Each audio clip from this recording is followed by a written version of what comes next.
साथियों, जैसा कि हम सभी जानते हैं कि जिस तरीके से दिल्ली के अंदर नफरत परोसने की कोशिश की जा रही है, नफरत गर्दी की राजनीति हो रही है। जहांगीरपुरी में हमने देखा, उसके बाद दिल्ली में जगह जगह गरीब मजदूर मुसलमान जहां रहता है, हर जगह पर जिस तरीके से बुलडोजर नफरती बुलडोजर ला करके और लोगों के दिमाग में नफरत का खौफ बिठाने की और नफरत बिठाने की कोशिश की गई, ये हम सब ने देखा। शाहीन बाग में भी आए, कई बार आए, 2 बार विफल होकर गए और उसके बाद फिर मदनपुर खादर पहुंचे। शाहीन बाग की खीर जो शाहीन बाग में पूरी नहीं हो पाई, वो मदनपुर खादर में निकाली गई। देखिए, अभी अमानतुल्लाह खान साहब की गिरफ्तारी हुई कल, और जिस तरीके से मदनपुर खादर में बच्चों के साथ, महिलाओं के साथ और भी जिन जिन लोगों को वहां से जिन की अरेस्टिंग हुई है, बर्बरता की गई। अमानतुल्लाह साहब का कॉलर पकड़ करके जिस तरीके से लेके जाया गया, वो बेहद शर्मनाक है। ये सोचने पर मजबूर करता है कि देखिए, जिस तरीके से केजरीवाल की चुप्पी है वो बहुत कुछ बयान करती है। आज इस लाइव के माध्यम से मैं आप लोगों से जुड़ रही हूं और आप लोगों के सामने एक ओखला की बेटी के तौर पर अपनी बात रखूंगी। देखिए, अब वक्त है सोचने का, ये सोचने का कि आखिर जिस केजरीवाल को आपने वोट दिया था, ये सोचकर कि एक धरने वाला जो नेता था, जो धरने की राजनीति करता था, ये सोचकर कि दिल्ली के अंदर विकास होगा, दिल्ली के अंदर बदलाव होगा, लेकिन आज ये सोचना हमें पड़ेगा कि जिस तरीके से दिल्ली दंगे में जिस तरीके से केजरीवाल की चुप्पी रही और केजरीवाल ने अपने ही नेताओं का साथ नहीं दिया। उसके बाद कोविड के टाइम पे हमने देखा जिस तरीके से मरकज पर केजरीवाल ने खुल करके कार्यवाही की, मरकज पर ताला लगा दिया। ये साफ जाहिर है कि, और ये बहुत पहले ये बात साबित हो गई कि केजरीवाल मुस्लिम विरोधी तो है ही, गरीब विरोधी भी है। गरीबों के साथ आज जिस तरीके से बर्बरता हो रही है, पूरी दिल्ली के अंदर मकान तोड़े जा रहे हैं, गरीब मजलूम परेशान है, लेकिन केजरीवाल चुप है।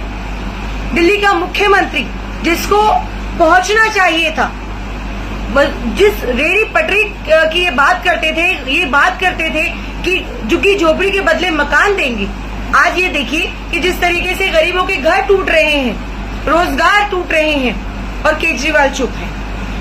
अब तो अमानतुल्लाह साहब जो ओखला के विधायक हैं, इनकी गिरफ्तारी हुई, तो अब तो इन्हें कुछ बोलना चाहिए, अब तो अपने विधायक का साथ देना चाहिए था। शाहीन बाग में जब हमारी अरेस्टिंग हुई थी, जब हम लोग जिस तरीके से बुलडोजर चलाने की तैयारी की गई थी शाहीन बाग में, और हमने विरोध किया था, हमें हिरासत में लिया गया, और हिरासत में लेने के बाद पार्टी हमारे साथ खड़ी थी। दिल्ली के प्रदेश अध्यक्ष अनिल चौधरी जी हमारे साथ खड़े थे। ये बात साफ की थी, शाहीन बाग आकर के ये बात साफ की थी कि हम अपने कार्यकर्ताओं के साथ खड़े हैं। लेकिन दिल्ली के मुख्यमंत्री ये बात कब साफ करेंगे कि वो अपने विधायक के साथ खड़े हैं, या अगर वो ये नहीं कह सकते तो कम से कम वो ये मैसेज ही दे दें कि देखिए, जो अमानतुल्लाह साहब ने किया है वो गलत है, उन्होंने गलत कार्यवाही, जो उन्होंने बाधा डाली है वो गलत किया है। या तो वो ये कह दें, तो देखिए ये जो दोहरा रवैया जो दिल्ली के मुख्यमंत्री अपना रहे हैं, इसके लिए हमें सोचने की जरूरत है।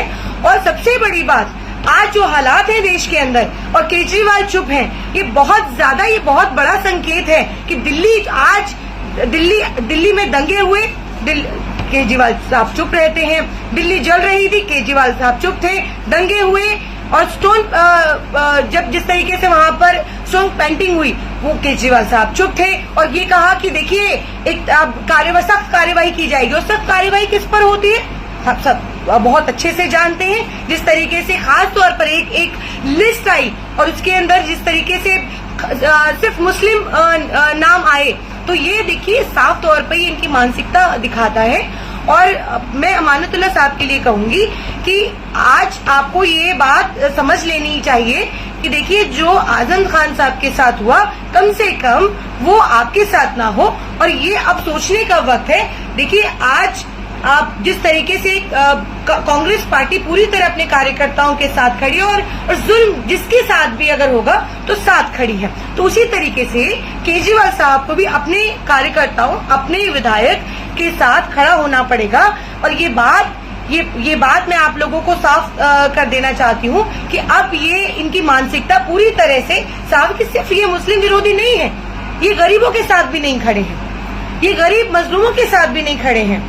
तो ये बात हम लोगों को समझ लेनी होगी कि आज नहीं तो कल इंशाल्लाह अमानतुल्लाह साहब की बेल हो जाएगी, और एक केस में हो या 2 केस में जिसमें भी इनके नाम है इंशाल्लाह इनकी बेल हो जाएगी। ये कोई बहुत बड़ी बात नहीं है, लेकिन जो ये मानसिकता है, जो केजरीवाल की मानसिकता है, ये बात समझनी बहुत ज्यादा जरूरी है कि अगर दिल्ली के अंदर इंक्रोचमेंट के नाम पर ये नफरत अगर बोई जाएगी, नफरत फैलाने की कोशिश की जाएगी और बिना नोटिस के, बिना किसी इंटीमेशन के, जहां जिस तरीके से शाहीन बाग में बुलडोजर लाया गया और सुबह से मेन स्ट्रीम मीडिया ये दिखाने की कोशिश कर रहा था, ये दिखा रहा था कि देखिए किसी तरीके की कोई कार्यवाही शाहीन बाग के अंदर नहीं होगी, क्योंकि पहले ही शाहीन बाग में लोगों ने इंक्रोचमेंट हटा लिया था, तो किसी तरीके का कोई इंक्रोचमेंट नहीं था।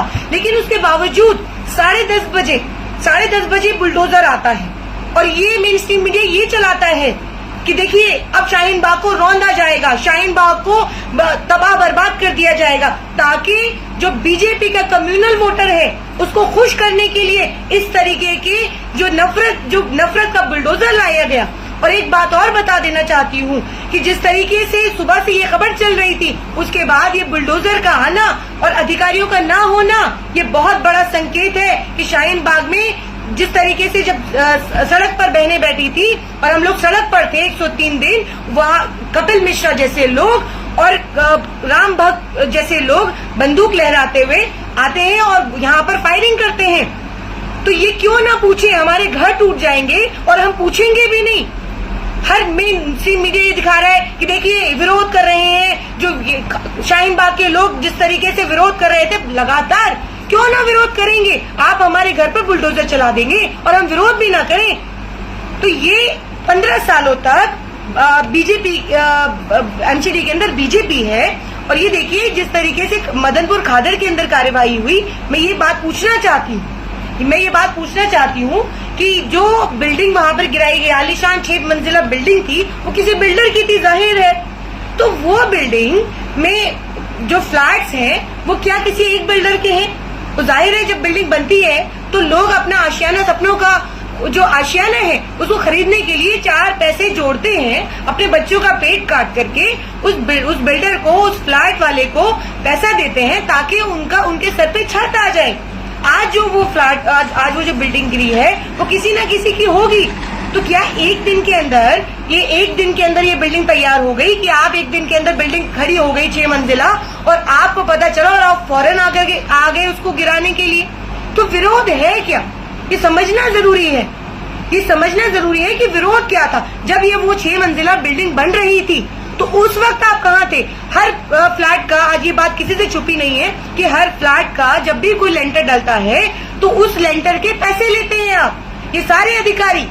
तो मैं मदनपुर खादर के लोगों से ये अपील करूंगी, ये उनसे कहूंगी, मेरी अपील है कि ऐसे अधिकारी जिसने भी आपके फ्लैट के ऊपर, आपके मकान के ऊपर पैसा लिया है लेंटर का, उस पर आप कंप्लेन करें। क्यों आपका मकान बनने के बाद, पैसा खाने के बाद, अगर वो अवैध है, अवैध निर्माण हुआ है, तो आप उस वक्त तो पैसा खा रहे थे, लेकिन अब वो जब बनके तैयार हो गया और किसी ने अपनी जमा पूंजी लगा करके उस फ्लैट को खरीदा, तो आप उसको ढा देंगे, उस मकान को ढा देंगे।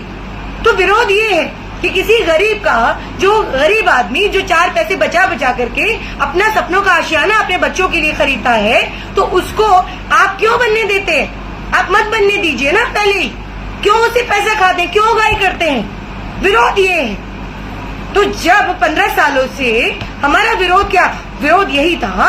देखिए मैं ये बिल्कुल नहीं कह रही कि इंक्रोचमेंट करना सही है, मैं ये बिल्कुल नहीं कह रही कि इंक्रोचमेंट अगर होता है तो वो सही है, लेकिन इंक्रोचमेंट करने क्यों दिया जाता है? जाहिर है आपके समर्थन से, आपके साथ से वो इंक्रोचमेंट होता है, आप पैसा लेते हैं। तो ये समझना जरूरी है कि आज जो आपने बिल्डिंग ढाई वो किसी न किसी की थी, वो जिस किसी की भी थी, उसमें कितने लोगों ने फ्लैट अपना खरीदा था। तो ये एक दिन के अंदर ढा देना और ये कहना कि लोग विरोध कर रहे हैं, क्यों ना करेंगे विरोध। आप छत नहीं देंगे, आप रोजगार नहीं देंगे, और जमा पूंजी अपनी मेहनत मजदूरी करके हम लोग अगर मकान खरीदेंगे तो आप उस पर बुलडोजर चलाने आ जाएंगे, वो भी नफरती बुलडोजर आदेश गुप्ता के आदेश के ऊपर। ये तय करेंगे कि किसकी बिल्डिंग के ऊपर बुलडोजर चलेगा, किसकी बिल्डिंग के ऊपर बुलडोजर नहीं चलेगा। आदेश गुप्ता के घर के ऊपर बुलडोजर चलाइए। हम कह रहे थे, पहले दिन से कह रहे थे, जहां जहां पर इंक्रोचमेंट है, जहां पर जो आलिशान, जिसने अपनी ठाट बाट के लिए, अपनी लग्जरी के लिए इंक्रोचमेंट किया है, उसको आप बिल्कुल ढाइए, आप इसको बिल्कुल हटाइए। हम लोग आपके साथ खड़े। ओखला के अंदर भी हमने कहा था कि जहां इंक्रोचमेंट है, दिल्ली की आवाम ने ये कहा है कि इंक्रोचमेंट हटना चाहिए। ये नहीं कहा कि आप उसके घरों पर बुलडोजर चला दें, घरों को बुलडोज कर दें, रोजगारों को बुलडोज कर दें। ये नहीं कहा दिल्ली वालों ने। और ये अरविंद केजरीवाल दिल्ली के मुखिया बनते हैं, दिल्ली के मुखिया हैं और आज चुप्पी साधे हुए हैं। अपना स्टैंड साफ करें कि अपने वो विधायक के साथ है या नहीं है, या ये कहें कि वो विधायक के साथ नहीं है, जो विधायक ने किया, अमानतुल्लाह साहब ने किया, वो गलत किया, चाहे यही कह दे। तो ये बात हम लोगों को समझनी जरूरी है। और मैं अमानतुल्लाह साहब से भी कहूंगी कि आपको भी समझने की जरूरत है कि आपकी पार्टी आपके साथ कितना खड़ी है, वो आपको ये साफ हो गया है। तो ये बात हम सभी ओखला वालों को, ओखला की बेटी के तौर पर ये बात मैं आप लोगों से कर रही हूँ। और ओखला की आवाम जिस तरीके से आज ओखला में बंद है, ये समर्थन ही था अमानतुल्लाह साहब को। ओखला की आवाम तो खड़ी हो ही जाएगी, ताकतवर हिम्मत वाली आवाम है। जिस तरीके से शाहीन बाग में बुलडोजर आया, तो बुलडोजर के खिलाफ जिस तरीके से शाहीन बाग खड़ी थी, और उन लोगों को कहूंगी जिस वक्त ये गिरफ्तारियां हो रही थी, विधायक साहब को अरेस्ट किया जा रहा था, भाग खड़े हुए। शाहीन बाग से भी बहुत से लोग हैं जो पुलिस को देखकर और बुलडोजर को देख करके, जब उससे पहले तो खड़े थे लेकिन बाद में भाग खड़े हुए। तो ऐसे लोगों को पहचानिए कि जो भाग खड़े हुए, और ऐसे लोगों को कम से कम सपोर्ट करना चाहिए जो आप लोगों के साथ खड़े हैं। और आवाम हमारे साथ खड़ी है, आवाम आपके साथ खड़ी है। तो मैं आवाम का, ओखला की आवाम का तहे दिल से शुक्रिया अदा करूंगी, जिस तरीके से शाहीन बाग में हिम्मत करके, डट करके इन जो सांप्रदायिक ताकतें थी उनके खिलाफ जो खड़ी हुई। मैं शाहीन बाग के आवाम को सैल्यूट करती हूँ, सलाम करती हूँ।